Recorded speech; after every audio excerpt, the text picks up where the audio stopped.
آج ہم انشاءاللہ پڑھیں گے پارہ نمبر 29 سورہ دہر اور آیت نمبر 1 سے۔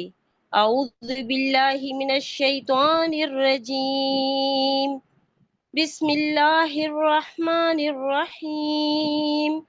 هل أتى على الإنسان حين من الدهر لم يكن شيئا مذكورا إنا خلقنا الإنسان من نطفة أمشاج نبتليه فجعلناه سميعا بصيرا صدق اللہ العظیم۔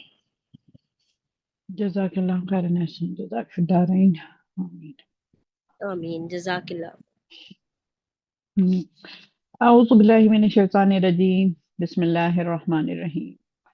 تمام تعریفیں اللہ رب العالمین کے لیے ہے، پاک ہے اللہ بہت عظمت والا۔ سبحان اللہ بحمدہ، سبحان اللہ العظیم، سبحان اللہ بحمدہ عدد خلقہ، رضی نفسہ، زینت عرشہ، مداد کلماتہ۔ اللہم صلی علی محمد وبارک وسلم علیہ۔ رب اشرح لی صدری ویسر لی امری واحلل عقدۃ من لسانی یفقہوا قولی، رب زدنی علما، آمین ثم آمین۔ جی، سورہ دہر کی شروع ہو رہی ہے ابھی، اور اس کا ترجمہ کچھ یوں ہے، اس میں رکوع 2 ہی ہیں اور یہ مدنی صورت ہے۔ شروع اللہ کے نام سے ہے جو بڑا مہربان اور نہایت رحم کرنے والا ہے۔ بے شک کیا انسان پر لامتناہی زمانے سے ایک وقت ایسا بھی آیا ہے جب کوئی قابل ذکر چیز نہ تھا۔ ہم نے انسان کو مرد اور عورت کے مخلوط نطفے سے پیدا کیا، جسے ہم الٹ پلٹ کرتے رہے، پھر اسے سننے اور دیکھنے والا بنا دیا۔ ہم نے یقیناً اسے راہ دکھائی، اب خواہ وہ شکر گزار رہے یا ناشکرا بن جائے۔ بلا شبہ ہم نے کافروں کے لیے زنجیر، طوق اور بھڑکتی ہوئی آگ تیار کر رکھی ہے۔ نیک لوگ شراب کے ایسے جام پیئیں گے جن میں کافور کی آزمائش ہوگی۔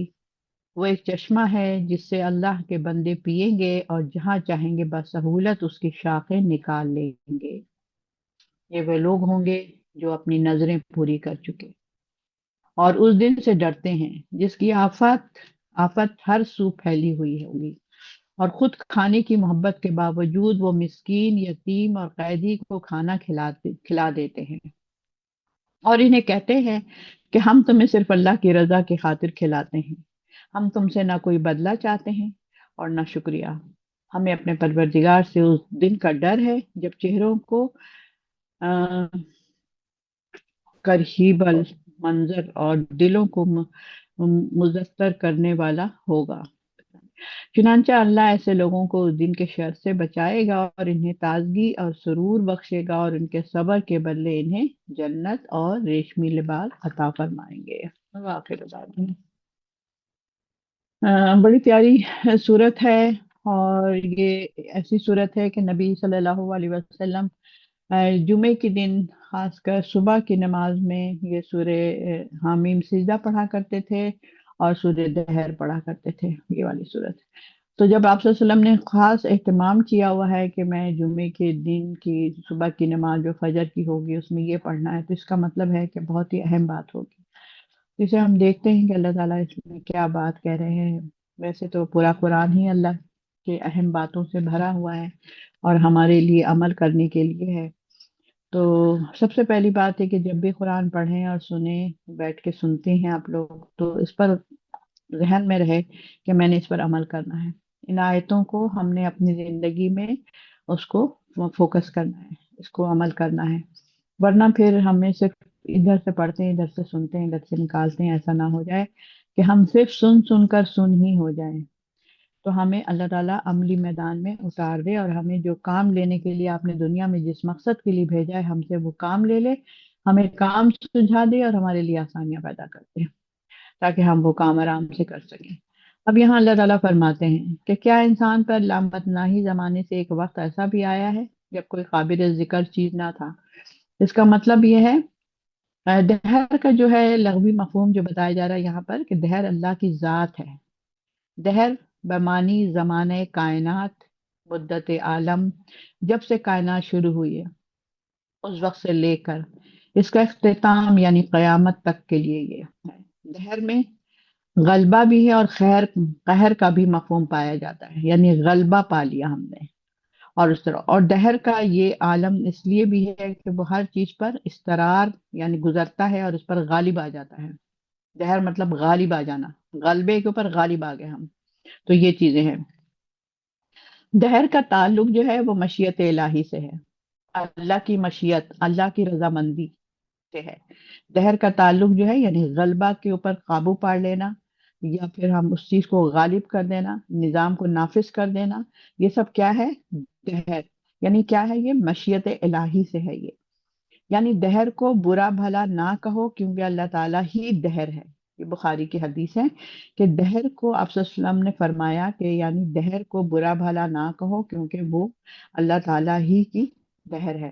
اور دہری جو ہے وہ شخص ہے جو کائنات کی تخلیق کا قائل نہیں بلکہ اسے عدل بدل میں شمار کرتا ہے، یعنی وہی کٹ حجتی میں رہتا ہے، کائنات کی تخلیق کا قائل نہیں ہے کہ یہ اللہ نے تخلیق کی ہے، خود بخود ہی ہو گیا۔ بہت سے لوگ کہتے ہیں خود بخود ہی ہو گیا ہر چیز، اور سمجھتا ہے کہ اس کائنات کا کوئی پوچھنے والا نہیں ہے۔ اور اس آیت میں یہ بتلایا جا رہا ہے کہ انسان پر ایسا وقت بھی گزر چکا ہے جب بنی نوع انسان کی ابھی تخلیق بھی نہیں ہوئی تھی، انسان بنے بھی نہیں تھے، آئے بھی نہیں تھے، ایسا وقت بھی گزر چکا ہے، مطلب جب دنیا ہی نہیں تھی، آدم بھی نہیں تھے، کچھ بھی نہیں تھی، اور اس کا نام و نشان تک بھی کوئی صفحہ ہستی میں موجود نہیں تھا۔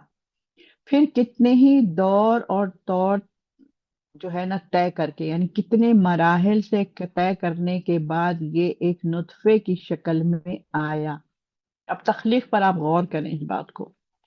دوسرا مطلب یہ بھی ہو سکتا ہے کہ جب انسان نطفے کی حالت میں تھا تو اس کی موجودہ شرافت اور کرامت کے مقابلے میں اس کی وہ حالت اس قابل ہی نہیں تھی کہ اسے زبان میں لایا جا سکے، یعنی کیسے وہ آیا، کیسے ہوا، اس کو انسان نہیں بتا سکتا ہے، نہیں اپنی زبان سے ادا کر سکتا ہے۔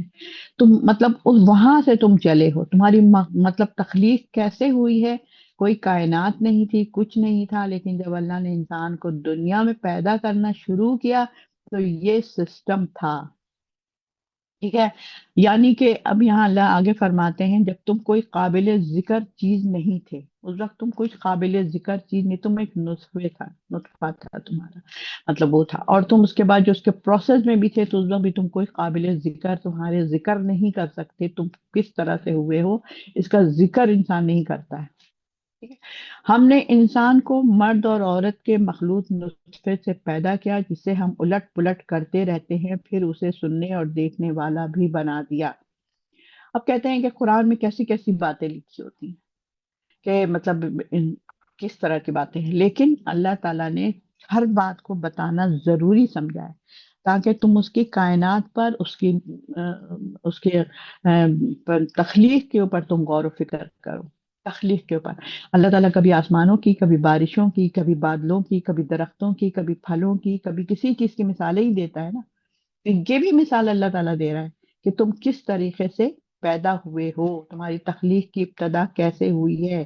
اب یہاں پر تو اس میں انہوں نے بتایا ہے کہ یہ جو دونوں کا اب دیکھا جائے تو نطفہ جو تھا مطلب دونوں کے ملاپ سے جو ہے ماں کے رحم میں یہ حمل قرار پاتا ہے، اور پھر اس مخلوط نطفے کو ایک ہی حالت میں پڑا نہیں رہنے دیتا اللہ تعالیٰ وہاں پر اس کے رحم کے اندر، ورنہ وہ وہیں پر گل سڑ جا کے ختم ہو جائے گا۔ تو ہم اسے کیا کرتے ہیں، اللہ کہتے ہیں کہ ہم اسے الٹتے پلٹتے رہتے ہیں اور رحم مادہ میں اس نطفے کو کئی اتوار سے گزار کر اسے ایک جیتا جاگتا انسان بنا دیتے ہیں۔ کئی پروسیس سے وہاں پر وہ گزر رہا ہوتا ہے پھر جا کر وہ ایک جیتا جاگتا انسان، یعنی ہر چیز کے اندر ایک تحریک ہوتی ہے، ٹھیک ہے، ہر چیز کے اندر ایک گروپ سازی ہوتی ہے۔ ان چھوٹی سی اس بات سے ہم نے دیکھیے، میں نے کہاں تک اس سوچ کے بتایا کہ تنظیم ہوتی ہے، گروپ ہوتا ہے، ایک تحریک ہوتی ہے، جب تک یہ سب چیزیں نہیں ملیں گی کوئی چیز بھی غالب نہیں آ سکتی ہے۔ اسی طرح اسلام پہ غالب نہیں آ سکتا ہے اکیلے۔ نبی صلی اللہ علیہ وسلم پر اکیلے ایک وحی نازل ہوئی، آپ صلی اللہ علیہ وسلم وہیں بیٹھے رہتے یا پھر آتے گھر میں کھاتے پیتے بس ختم ہو جاتی باتیں، نہیں بتاتے دوسروں کو، اپنے ساتھ شامل نہیں کرتے، ایک گروپ نہیں بناتے، ایک جتھا نہیں بناتے، جتھا نہیں بناتے، اور ایک مطلب پورا ایک وہ نہ بناتے، تو پھر اسی طرح پیاری بہنوں، ہر کام کے لیے ایک دیکھیں آپ، ایک انسان کی تخلیق کے لیے بھی انسان کو انسان کی ضرورت پڑتی ہے۔ تو اس طرح ہم کیسے اتنا بڑا کام جو اللہ نے مشن کے لیے جو ہمیں خلیفہ بنا کے دنیا میں بھیجا ہے، ہم کیسے سوچ لیں کہ میں اکیلے یہ کام کر سکتی ہوں؟ یہ ہمارے میاں ہوں یا ہمارے بیٹے ہوں یا ہمارے گھر والے ہوں یا ہمارے پڑوسی ہوں یا ہمارے سسرالی ہوں، ان سب کو یہ بات سمجھنا پڑے گا کہ یہ بات جو ہے اسلام ایسے ہی نہیں کرے۔ جو لوگ یہ دین کا کام کر رہے ہیں ان میں کم سے کم روڑے تو نہ اٹکائیں، خود کرتے نہیں، دوسروں کو بھی کہتے نہیں۔ تو یہ ہمیں اس چیز سے ہم کہاں سے کہاں تک ہم بات کو لے کے جا سکتے ہیں۔ تو یہاں پر یہ بات آ گئی کہ تم کوئی قابل ذکر چیز نہیں تھے، اور پھر ہم نے اس طرح کر کے الٹ پلٹ، یعنی اگر ایک ہی جگہ پر پڑا رہتا تو تم سڑ گل کے ختم ہو جاتے۔ یعنی کہ اسی طرح پانی بھی اگر ایک ہی جگہ ٹھہرا ہوا ہوتا ہے تو اس میں سڑان اور بدبو پیدا ہو جاتی ہے، لیکن وہی پانی اگر بہہ رہا ہوتا ہے دریا کی طرح سے، لوگ اس سے فیضیاب ہو رہے ہوتے ہیں، تو وہ مزید نکھار اس میں آتی چلی جاتی ہے۔ اسی طریقے سے انسان بھی اگر ٹھہر جائے گا ایک جگہ پر ایک ہی کام کے لیے، تو پھر وہ بھی دماغ اس کا معاف ہو جائے گا، سوچنے سمجھنے کی صلاحیت ختم ہو جائے گی، صرف انہی لڑائی جھگڑے اور خاندانی پالیٹکس اور فلانا اور اپنا جو کام کا جو روزی ذریعہ معاش کمانے کا ذریعہ، بس اسی کے اندر وہ پوست ہو جاتا ہے۔ تو یہ چیزیں ہمیں بہت ساری چیزوں سے ہمیں لے کے چل رہی ہوتی ہے، سمجھا رہی نہیں ہو رہے ہوتے ہیں۔ تو ہم نے انسان کو پھر اس طرح سے پیدا کیا، پھر وہ سننے اور دیکھنے والا ہم نے پھر اس کو بنا دیا۔ اب وہ ہو گیا، انسان پیدا ہو گیا، اس کی آنکھیں کھلی، دنیا میں نظر آ رہا ہے اس کو، کان میں آواز جا رہی ہے، آواز سن رہا ہے۔ انسان کو دوسری جانداروں پر کیا فضیلت اللہ نے دی ہے؟ انسان کو دوسری جاندار پر کیا فضیلت ہے؟ آخر کوئی وجہ ہوگی نا انسان کو فضیلت دینے کی۔ انسان کے علاوہ جتنی بھی جاندار مخلوق ہیں تقریباً سبھی سنتے ہیں اور دیکھتے بھی ہیں، لیکن سمیع اور بصیر نہیں ہے۔ جاننے والا اور بصیرت، سمیع اور بصیر صرف انسان ہے، ٹھیک ہے؟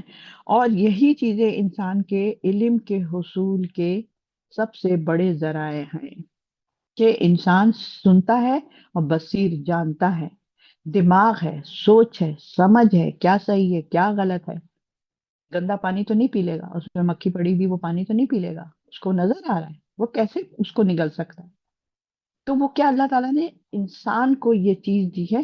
اور آپ جانوروں کے سامنے سڑا ہوا کھانا رکھ دیں، پرانا نکال کے دے دیں، دو دو 4 دن کی سڑی ہوئی چیزیں دے دیں، وہ کھا لیں گے، کیڑے مکوڑے ہوں گے وہ کھا لیں گے۔ تو انسان کو اللہ تعالیٰ نے سمیع اور بصیر بنایا ہے، وہ صرف انسان ہے، اور اس کو علم کے حصول کے سب سے بڑا اس کو جو ذرا ہے، یعنی کہ ہم کہاں سے سیکھیں گے؟ سمیع اور بصیر میرے اندر ہوگا تو سمجھو ہم علم حاصل کر سکتے ہیں، ٹھیک ہے؟ انسان اشیاء کو دیکھ کر اور بعض آوازیں سن کر ان پر غور کرتا ہے، یہ کیسے ہوئی، کیسے بنی، کس طرح ہوگا اس کو۔ بچوں کو کیا ہوتا ہے، کھلونا توڑتے ہیں، اس کے بعد اس کو جوڑنے کی کوشش کرتے ہیں۔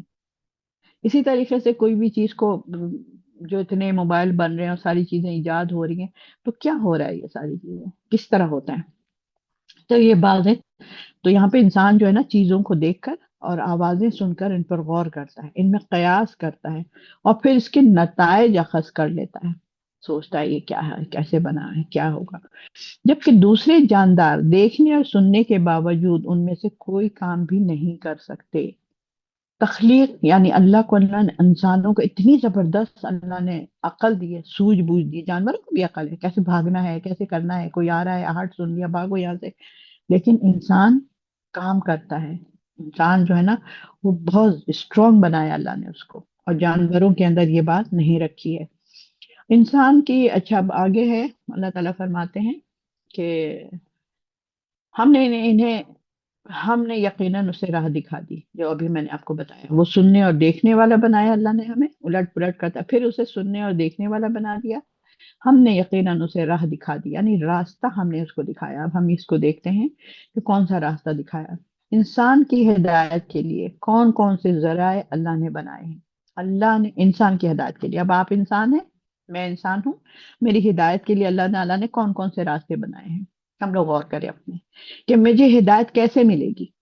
کہتے ہیں نا بس دعا کریں باجی، دعا کریں اللہ مجھے ہدایت دے، میں دعا کروں، ہاں میں دعا کر رہی ہوں، آپ وہیں کے وہیں بیٹھی رہیں، اذان ہے تو وضو تو آپ جا کے کریں گی نا، یا میں آپ کے بدلے یہاں سے وضو کر لوں؟ نہیں نا، تو کرنا تو آپ نے ہے۔ تو یہاں پر کیا کون کون سے ذرائع جس سے ہمیں ہدایت ملتی ہے؟ راہ دکھانے کی بے شمار صورتیں ہیں۔ اب آپ لوگ اس کو غور کریں، اگر آپ ایک دائی ہیں یا آپ اپنے گھروں میں یا اپنے ایک اجتماعیت میں یا آپ ایک گروپ میں اپنا دین کا کام کرتی ہیں، تو آپ اس کو غور کریں، آپ ایک اپنی میٹ کے ساتھ بھی دین کا کام کر سکتی ہیں، اس کو بھی کوئی نہ کوئی آپ اچھی باتیں بتا رہی ہیں، اس کو بھی ہدایت دینے کی کوشش کر رہی ہیں اللہ کی۔ تو یہاں پر کیا ہے؟ بے شمار صورتیں ہیں، مثلا اللہ تعالیٰ نے ہر انسان کو فطرت سلیمہ پر پیدا کیا ہے۔ پتہ یہ سب پوائنٹس نوٹ کرنے والے ہوتے ہیں، لیکن نوٹ کون کرے گا؟ جو کوشش کرتا ہے کہ میں اس بات کو آگے فارورڈ کروں گی، آگے پھیلانا ہے مجھے۔ اور آپ نے ایک بات سنی اللہ کی اور اس کو اپنے تک رکھا، یہ بہت بڑا گناہ ہے، بہت بڑا گناہ ہے یہ۔ آپ نے اس کو ضرور ہی کسی نہ کسی کو بتانا۔ ابھی مجھے 2 3 دن پہلے میری ایک بہت پیاری ساتھی ہے ہماری، بہت ہی زیادہ الحمدللہ تقوی والی اور سب کچھ ہے، کہتی ہے بھائی میں کوئی چیز سنتی ہوں نا تو مجھے بے چینی شروع ہو جاتی ہے کہ میں اس کو کیسے آگے کسی نہ کسی کو تو بتا دوں۔ اللہ پوچھے گا کہ تمہیں یہ بات پتا تھی تو تم نے آگے کیوں نہیں اس کو کنوے کیا، کیوں نہیں بتایا؟ تو کچھ نہیں ہے تو آپ اپنے بچوں کو بتا دیں، اپنے گھر والوں کو بتا دیں، راستے چلتے ہوئے کسی کو بتا دیں، اپنی دوستوں کو فون پہ بات کریں تو ان کو بتا دیں کہ آج پتہ میں نے یہ والی آیت پڑھی، مجھے اتنی اچھی لگ رہی تھی، میں نے سوچا میں کسی کو سناؤں۔ فون پہ ہم اتنی باتیں کرتے ہیں، وہاں بھی بتا سکتے ہیں، کچھ نہیں ہے تو آپ ایک ریکارڈنگ کر کے بتا دیں، پیاری بہن آپ کیسی ہیں، بہت دن ہو گیا آپ سے بات چیت نہیں ہوئی ہے، بس آج مجھے آپ کی بہت یاد آئی، میں نے سوچا آپ کو میں یہ بات بتاؤں، جب میں پڑھ رہی تھی آپ مجھے یاد آ گئی، یا نہیں بھی یاد آئی تو چلے میں نے ایک بہت اچھی بات پڑھی ہے، میں آپ کو بتاتی ہوں، تھوڑی سی بات بتا دیں کہ آج میں نے یہ پڑھا تھا۔ اس نے سن لیا نا، اس نے سن لیا نا۔ تو یہاں پر کیا ہے، ہمیں یہ ہدایت ہے نا، آپ نے اللہ کی ہدایت کو آگے کنوے کر دیا، اپنے تک نہیں رکھا، اور یہ بہت ضروری ہے۔ تو یہاں پر کیا ہے، اس کے بے شمار جو راستے ہیں، مثلا کیا ہے، پہلی بات ہے، اس میں 3 4 پوائنٹ میں بتاؤں گی آپ کو، بلکہ 6 پوائنٹ ہے۔ پہلی بات ہے کہ اللہ تعالیٰ نے ہر انسان کو فطرت سلیمہ پر پیدا کیا، عین فطرت کے مطابق، جس کا تقاضا یہ کہ وہ اپنے خالق اور مالک کا حق پہچانے۔ فطرت سلیمہ پہ کیوں پیدا کیا ہے؟ جس کا تقاضا یہ ہے کہ وہ اپنے خالق اور مالک کو پہچانے۔ جو لوگ صبح سے جاتے ہیں شام کو آتے ہیں، صرف وہاں پر جا کے کام کر کے آتے ہیں، پیسے کمانے کی فکر میں رہتے ہیں، اس کو ایسے، اس کو ایسے، اس کو ایسے، اس کو ایسے کر رہے ہیں، لیکن اپنے خالق کا ذکر نہیں کرتے، اپنے مالک کو نہیں پہچانتے، نماز کے وقت میں جماعت کے پاس نہیں بھاگتے۔ بہت سے لوگ ایسے ہیں، بہت سے لوگ اچھے بھی ہیں، تو وہ کیا کرتے ہیں، اپنے خالق اور مالک کا حق پہچانتے ہیں۔ اسی چیز کو اللہ تعالیٰ نے قرآن میں عہد الستو کے سے تعبیر فرمایا ہے۔ میں آپ کو دوبارہ بولتی ہوں تاکہ نوٹ کرنے والے نوٹ کریں۔ اللہ تعالیٰ نے ہر انسان کو فطرت سلیمہ پر پیدا کیا ہے، جس کا تقاضا یہ ہے کہ وہ اپنے خالق اور مالک کا حق پہچانے۔ اسی چیز کو اللہ تعالیٰ نے قرآن میں اہل الستو سے تعبیر فرمایا ہے۔ اب بہت سے لوگ بیچارے جو معصوم ہوتے ہیں، جن کا قرآن سے واسطہ کم پڑتا ہے، ان کو الستو بربکم کا سمجھ میں نہیں آئے گی کہ کیا بات کہہ رہی۔ عہد الستو مطلب کیا میں تمہارا رب نہیں ہوں؟ عربہ میں جب تمام روحوں کو جمع کر کے اللہ نے ہم سے عہد لیا تھا، پوچھا تھا کہ کیا میں تمہارا رب نہیں ہوں؟ میں نے تمہیں پیدا نہیں کر رہا ہوں، میں تمہیں نہیں بنایا؟ تو وہ کہیں قالو بلا شہدنا، بے شک ہم آپ گواہی دیتے ہیں کہ آپ ہی ہمارے رب ہیں۔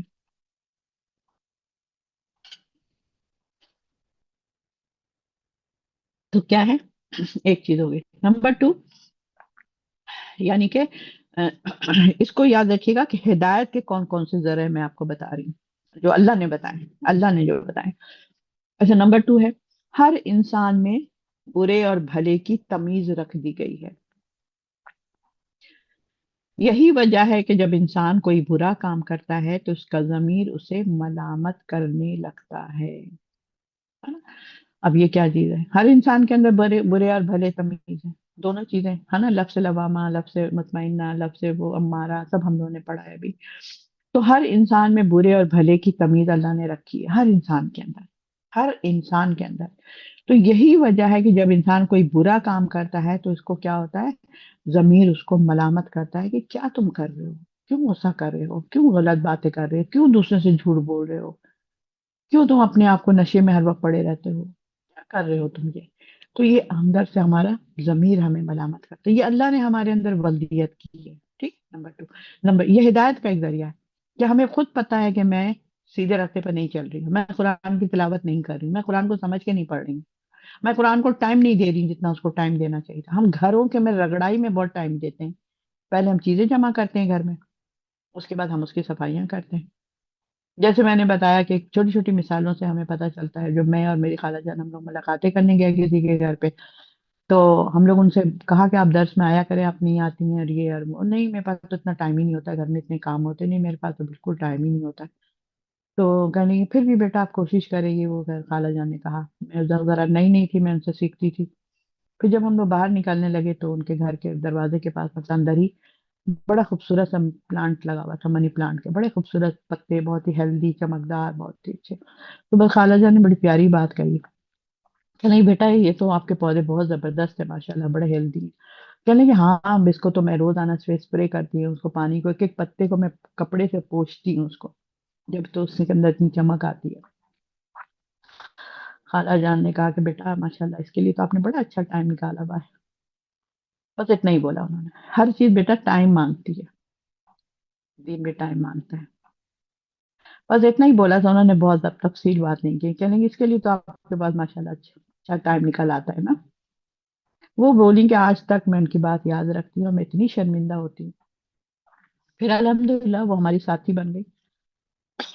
میرے گھر پہ پروگرام ہوتا تھا، وہ آتی تھی. اور پھر اب تو خیر ماشاءاللہ رکن ہے. تو کہنے کا مقصد یہ ہے کہ ہم ایک ایک پتوں کے اوپر اتنا ٹائم دیتے ہیں، اپنی ایک ایک ڈیکوریشن کو کپڑے سے خوب اچھی طرح اس کی ڈسٹنگ کرتے ہیں کہ 4 دن ہو گیا اس پہ ڈسٹنگ نہیں ہوئی ہے. اپنے دماغ کی ڈسٹنگ نہیں کرتے، ہے نا. اپنے علم کی ڈسٹنگ نہیں کرتے. میرے اندر علم نہیں آیا اتنے دن ہو گیا، میں نے کچھ پڑھا نہیں صحیح سے. اچھا، تو نمبر 2 جو تھا وہ میں نے آپ کو بتا دیا. تو اس کے بعد نمبر 3 ہے، انسان جب مصائب میں گر جاتا ہے تو غیر شعوری اور اضطراری طور پر، انسان جب مصائب میں گر جاتا ہے تو غیر شعوری اور اضطراری طور پر اس کی نگاہیں اپنے خالق کی طرف اٹھ جاتی ہیں اور وہ فریاد کے لیے اسے پکارنے لگتا ہے. جس کا مطلب یہ ہے کہ مشکلات میں اپنے خالق یا کسی اندیکھی بلا تر قوت پر تکیہ کرتا ہے. انسان کی یہ فطرت میں داخل ہے. دوبارہ روانی سے بولتی ہوں، اپنی کریکشن کریں. انسان جب مصائب میں گر جاتا ہے تو غیر شعوری اور اضطراری طور پر اس کی نگاہیں اپنے خالق کی طرف اٹھ جاتی ہیں اور وہ فریاد کے لیے اسے پکارنے لگ جاتا ہے. جس کا مطلب یہ ہے کہ مشکلات میں اپنے خالق یا کسی اندیکھی بالا تر قوت پر تکیہ کرنا شروع کر دیتا ہے. انسان کی یہ فطرت میں داخل ہے. اب کیا ہے اس میں کیا بتایا جا رہا ہے؟ جب کوئی پریشانی آئی تو کیا کرتے ہیں، اپنے خالق کی طرف تو دیکھتا ہے، انفرادی بھی اور غیر شعوری. خود بخود ہی انسان بتا اللہ اللہ خیر کرے گا، اللہ رحم کرے گا، اللہ ٹھیک کر دے گا. مطلب بالکل بے ساختہ ہم کرتے ہیں اور پھر ہم اللہ کی طرف سے اس کو منسوخ کر دیتے ہیں. اس کا مطلب کیا تھا، مشکلات میں اپنے خالق پر یا پھر کسی اندیکھی بلا قوت پر تکیہ کرتا ہے. کبھی ایسا ہوتا ہے کہ یا تو اپنے خالق پر یا کسی انسان پر. ہائے اللہ اس کا تو باپ ختم ہو گیا، اب کیا ہوگا، بچوں کا کیا ہوگا، چلو اس کے چاچا کریں گے، اس کے تایا کریں گے، اس کے بھائی کریں گے. ہمارا دھیان جو ہے نا ادھر ادھر بھٹکنا شروع. یہ انسان کی ایک فطرت ہے. ٹھیک. نمبر 4، کائنات میں اللہ تعالی کی ہر سو بکھری ہوئی آیات پر غور کرنے سے، کائنات میں اللہ تعالیٰ کی ہر سو بکھری ہوئی آیات پر غور کرنے سے بھی انسان ایک ایسی عظیم اور بالا تر ہستی کا قائل ہونا پڑ جاتا ہے. یعنی جب غور و فکر کریں گے تو پھر ہم خواہ مخواہ کا اللہ تعالیٰ کو مان ہی لیں گے. غور و فکر، عقل والے غور و فکر کرتے ہیں، یہ یاد رکھیے گا اللہ تعالیٰ نے فرمایا ہے. جو اس کائنات کا نہایت ہی مربوط نظم و نسق چلا رہا ہے. ٹھیک ہے نا، اس کائنات کا نہایت ہی مربوط نظم نسق چلا رہا ہے، نون سین قاف چلا رہی ہے. اور انسان کو یہ یقین کرنا پڑتا ہے کہ خود اس ہستی کے دائرے اقتدار سے کسی صورت باہر نہیں نکل سکتا، لہذا اس کی اطاعت کے بغیر اس کے لیے کوئی دوسرا چارہ کار نہیں. تو یہ بات سمجھ گئی کہ اگر ہم اللہ تعالیٰ کے ہر سو ہم جو بکھری ہوئی آیات پر غور کریں، ہر سو بکھری ہوئی آیات ہیں. آپ کسی کو بولیں آپ کو پتا ہے اللہ تعالیٰ کی ہر سو بکھری ہوئی آیات ہیں ہر طرف. یہ کیا مطلب ہے؟ قرآن میں ہے بھائی آیتیں، بکھری ہوئی کہاں ہیں؟ کیسی باتیں کر رہی ہیں؟ کافی تمہارا دماغ خراب ہو گیا. بولی دماغ میرا نہیں خراب ہوا ہے. تو آیات پر غور کریے، کائنات پر انسان کیا ہے وہ، اس کو پھر ایک عظیم ہستی کا قائل ہونا پڑے گا. جب ہم لوگ اتنا پڑھتے ہیں نا کس طرح انسان پیدا ہوا، کس کس طریقے سے اللہ تعالیٰ نے ہمارے لیے پوری کائنات کا نظام، پوری پانی کا نظام، پوری مٹی کا نظام، ہم لوگوں نے ایک ایک چیز، ہواؤں کا نظام، سب کو ہم نے اتنی تفصیل سے پڑھا ہے. تو یہ سب کیا چیز ہے؟ پھر ہم قائل ہو جاتے ہیں کہ ہے تو کوئی ہستی جو نظام کائنات سنبھالے ہوئے ہے، جو اس کائنات کو چلا رہا ہے. تو یہاں پر یہ ساری چیزیں ہیں. اور اس کے بعد اس کی اطاعت کے بغیر کوئی دوسرا چارہ کار نہیں ہے. پھر آپ اس کی اطاعت کریں کیونکہ اس نے آپ کو سب چیزیں دی ہیں. آپ سانس لے رہی ہیں، آپ بات کر رہی ہیں، آپ کھڑی ہو رہی ہیں، آپ کھا رہی ہیں، آپ چل رہی ہیں، کیسے کر سکتی ہیں؟ ایک سیکنڈ لگتا ہے کہ انسان کی زبان بند ہو جاتی ہے. اچھا، نمبر 5، وہ کائنات میں یہ منظر بھی دیکھتا ہے کہ بعض ظالم زندگی بھر ظلم کے طوفان اٹھانے کے بعد اس دنیا سے رخصت ہو جاتا ہے. دوبارہ بولتی ہیں، وہ کائنات میں یہ منظر بھی دیکھ رہا ہوتا ہے کہ بعض ظالم زندگی بھر جو ہے ظلم کے طوفان اٹھانے کے لیے اس دنیا سے رخصت ہو جاتا ہے. یعنی پوری زندگی جو ہے نا اس نے بس ظلم ہی ظلم کیا ہے لوگوں کے اوپر. اب کیا ہے، ہمارے حکمران بیٹھے ہوئے ہیں، کیا کر رہے ہیں؟ ظلم ہی ظلم لگ رہا ہے. جو بیچارے غریب ہیں وہ اور غریب تر ہوئی ہوتے چلے جا رہے ہیں. جو آج ہم لوگ کہتے ہیں کہ بھائی یہ کریں یہ کریں، یہ سب کام ہمارا نہیں، یہ سب کام پورا سسٹم کا ہے. وہاں سے ہوگا جس طرح اللہ تعالیٰ اپنے سسٹم کو چلا رہا ہے. اسی طرح ایک جو ہم گھر کے جو وہ ہوتا ہے نا، ہیڈ ہوتا ہے، اس کو رہتا ہے ریت، وہ اس کا بھی کام ہوتا ہے کہ اس کو بھی، وہ بھی اپنے گھر کو کس طرح سے چلائے گا. ہم نے تمہیں ریت دی ہے، تم کو اقتدار دیا ہے اپنے گھر کا. اب تم نے اپنے گھر میں اسلامی نظام نکالتے لاتے ہو یا تم مشرکانہ یا دنیا پرستی. وہ مرد کبھی سوچتے ہیں کہ میں اس کا حاکم ہوں، مجھے اللہ کے یہاں جواب دینا پڑے گا؟ تمہاری عورت بے پردہ کیوں گھومتی تھی؟ تمہاری عورت بے مخلوط محفلوں میں کیوں جاتی تھی؟ اس کو تم نے نوکری کے لیے گھر سے باہر نکالا، 4 مردوں کے بیچ میں وہ کیوں بیٹھتی تھی؟ کہ تم سے پوچھا جائے گا، مردوں سے. اس کے بعد اس کی ماں سے پوچھا جائے گا کہ اپنے بچوں کے ساتھ تم نے، اور باپ سے بھی پوچھا جائے گا، سب سے پہلے باپ. تو یہ کیا ہے؟ جب اللہ تعالیٰ اپنی پورا قانون چلا رہا ہے، اسی طرح ہم ہر فرد کو جس کو اللہ نے اقتدار دیا ہے کسی بھی چیزوں کی، تو اس سے اللہ تعالیٰ پھر پوچھے گا. ایک نازمہ کو بھی جب اقتدار دیا ہے، نام تو اس کے ساتھ نازمہ لگتا ہے، ہمیں بڑا فخر محسوس ہوتا ہے، بھائی میں تو نازمہ ہوں جی. اور فوراً بتاتی ہوں میں نازمہ ہوں. اچھا اچھا آپ نازمہ ہیں بھائی، آپ تو بڑی چیز ہے بھائی. ٹھیک ہے نا. اب نازمہ والا کام ہمارے اوپر بہت بھاری ذمہ داری ہے. پورا ایریا کا مجھے اللہ کے پاس جواب دینا پڑے گا کیونکہ اس کی پوری مجھے بتایا گیا کہ آپ کو یہ پورا ایریا آپ کو دیکھنا ہے. یہاں پر ہم تو وہی گنے چنے 4 لوگوں کے اوپر ہی دوڑ رہے ہیں، 4 لوگوں کے اوپر ہی دوڑ رہے ہیں. 8 گلی پیچھے تو 20 گلی پیچھے، تو یہ سب تو میرا ہی ایریا ہے مگر میں نے تو سب کو چھوڑا ہوا ہے. ہم لوگ سمجھتے کیوں نہیں ہیں؟ کچھ لوگ تو یہاں تک پہنچے ہیں کہ 1 2 گلی بھی کور کرتے ہیں. کچھ لوگ تو یہ سوچتے ہی نہیں کہ کون کام ہے میرا. تو یہاں پر یہ ہے. اچھا، 5ویں میں پھر یہی تھا کہ وہ کائنات میں یہ منظر بھی دیکھتا ہے کہ بعض ظالم زندگی، یہ میں نے پڑھ لیا ہے. اور اس کے بعد نمبر 6 جو ہے، پڑھ لیا ہے نا شاید. ان ہے سے بڑھ کر نمبر 6 ہے، ان سب ذرائع سے بڑھ کر اللہ نے انسان کو ہدایت کا یہ اہتمام فرمایا ہے۔ یہ ساری چیزوں سے بڑھ کر اللہ نے انسان کو کیا کی ہے؟ ہدایت کا یہ اہتمام فرمایا ہے کہ انبیاء اور کتاب ہر دور میں بھیج کر انسانوں پر تمام حجت کر دیا۔ یہ نہیں کہہ سکتے ہو کہ میں نے تمہیں نہیں بتایا تھا، میں نے تمہیں بتایا تھا۔ کیسے بتایا تھا اللہ تعالیٰ آپ نے مجھے؟ ایک بچہ ہے، چلے آپ اس سے پوچھیں 12 سال کے، 15 سال کے، 18 سال کے، 20 سال کے، 25، 30، 35، 40 سال کے، کہ کیسے آپ کو ہدایت کا کوئی راستہ ملا تھا؟ آپ کو کسی نے بتایا تھا ہدایت کے لیے؟ تو کہاں سے؟ ہم نے انبیاء سے ملا، اور ہمیں کتابیں، ہر دور میں اللہ تعالیٰ نے کتاب بھیجی۔ کتابیں نہیں، کتاب۔ پہلے تو ایک ایک کتاب ایک ایک کے دور پر آتی تھی، اب صرف ایک ہی کتاب کو پڑھنا ہے، کتابیں بھی نہیں پڑھنی ہے، صرف ایک ہی کتاب پڑھنا ہے۔ لیکن ہم اپنی دنیا کی ترقی کے لیے، ذریعہ معاش کی ترقی کے لیے ہم ہزاروں کتاب پڑھتے ہیں، کتابیں پڑھتے ہیں۔ یہاں سے بھی دیکھ لوں تو وہاں سے بھی دیکھ لوں تو وہاں سے بھی دیکھ لوں۔ ابھی ہم میں سے کتنے افراد ایسے ہیں جو بہت ساری تفسیر کا مطالعہ کرتے ہیں، شوق ہے ان کے اندر؟ دیکھو تو صحیح، اس میں تو آج باپا نے یہ پڑھایا تھا، دیکھیں میں ذرا دوسری تفسیر نکال کے دیکھوں اس میں کیا بات یہ مفسر کہہ رہے ہوتے ہیں، اسکالر کہہ رہے ہوتے ہیں۔ نہیں جی، ہمارے پاس ٹائم نہیں ہے، وہی پتوں کو چمکانے کے لیے ہمارے پاس ٹائم ہوتا ہے، اس کے لیے ٹائم نہیں ہوتا ہے ہمارے پاس۔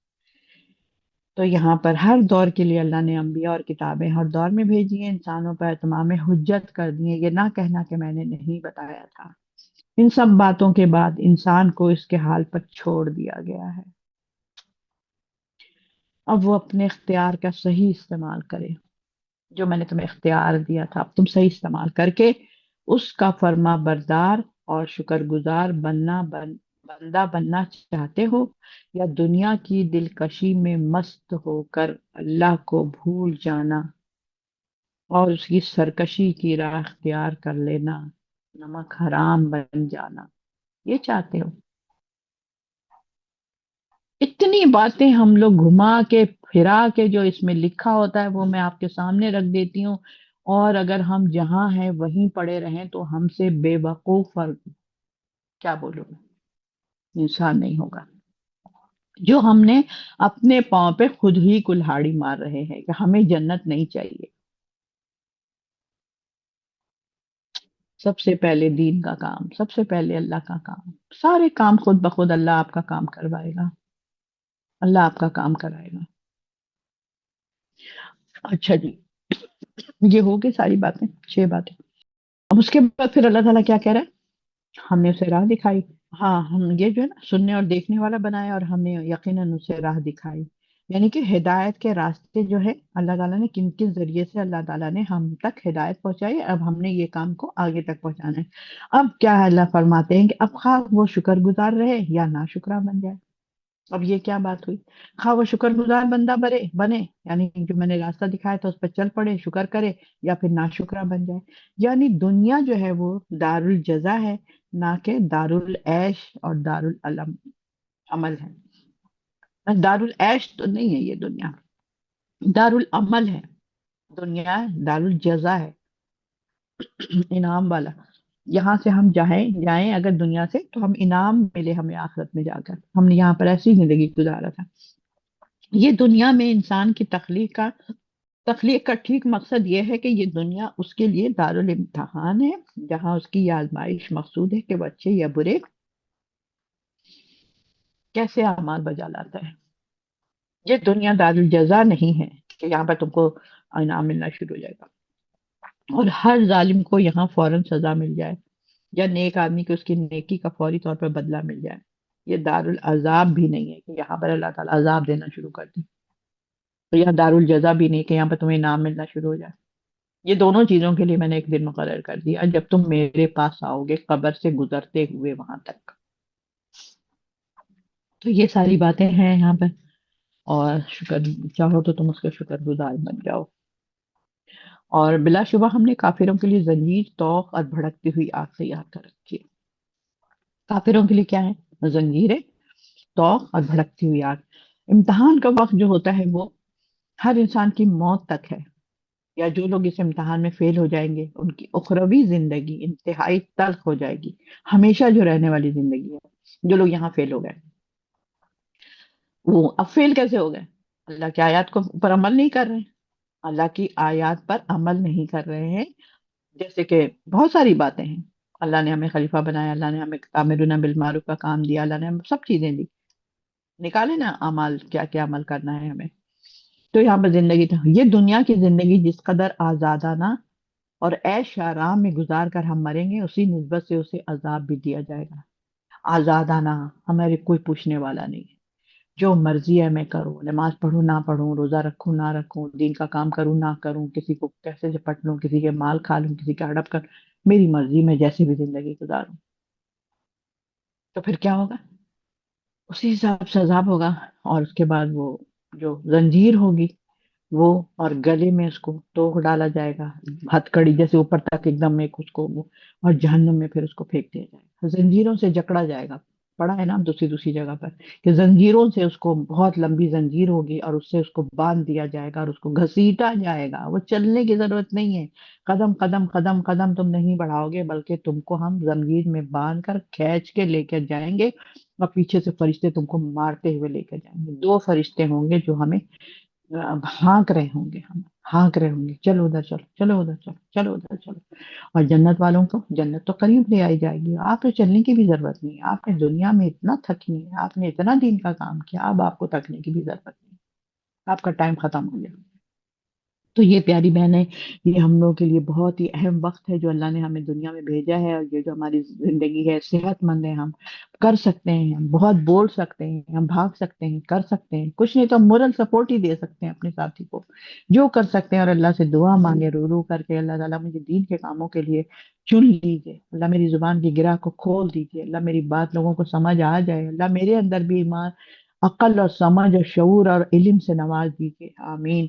تو بس یہاں پر ہم اس کو روکتے ہیں، اور پھر کل انشاءاللہ پڑھیں گے کہ جنت میں پھر کیا ملے گا۔ ابھی تو ہم نے یہاں پر کافروں کے لیے اللہ نے کہا کہ زنجیریں ہوں گی، طوق ہوں گی، اور بھڑکتی ہوئی آگ ان کے اوپر تیار کیا جائے گا۔ وآخر دعوانا الحمدللہ رب العالمین، سبحانک اللہم و بحمدک، نشہد ان لا الہ الا انت، نستغفرک و نتوب الیک۔ اللهم أسألك جنة الفردوس وأعوذ بك من النار، ربنا لا تزغ قلوبنا بعد إذ هديتنا وهب لنا من لدنك رحمة إنك أنت الوهاب، رب ارحمهما كما ربياني صغيرا، رب ارحمهما كما ربياني صغيرا، رب ارحم ربنا افرغ علينا صبرا وثبت أقدامنا وانصرنا على القوم الكافرين۔ اللہ سب مسلمانوں کی مدد فرمائے، اللہ پاکستان کی بھی مدد فرمائے رب العالمین، افغانستان کی بھی مدد فرمائے، اللہ ہمیں بھائی بھائی سے لڑنے سے بچا لے، اللہ ہماری جو رسوائیاں ہو رہی ہیں اللہ اس سب کو بچا لے، یا اللہ مسلمانوں کو عزت عطا فرمائے، اللہ ہم نے اپنی آپ کی کتاب کو چھوڑ دیا جس کی وجہ سے آج ہم سب ذلیل و خوار ہو رہے ہیں، رب العزت ہم سب کو دشمنوں کے نظرے سے ہم سب کو بچا لے، اے اللہ جو اسلام کا دشمن ہے اللہ آپ اس کے دشمن بن جائیں، اللہ ہماری مدد فرمائے مسلمانوں کی، ہمارے فلسطین کی مدد فرمائے، اللہ رب العالمین جہاں جہاں جہاد ہو رہا ہے، جہاں جہاں جنگ ہو رہی ہے، اللہ جو قیدی بے قصور پھنسے ہوئے ہیں اللہ انہیں بھی رہائی عطا فرما، اللہ ہم ہر چیز کا خیر کا سوال کرتے ہیں جو نبی صلی اللہ علیہ وسلم نے آپ سے مانگی، اور ہر شر اور برائی سے پناہ مانگتے ہیں جو نبی کریم صلی اللہ علیہ وسلم نے آپ سے مانگی۔ ربنا تقبل منا، سبحانك اللهم وبحمدك، نشهد ان لا اله الا انت، نستغفرك ونتوب اليك۔ السلام علیکم ورحمۃ اللہ وبرکاتہ۔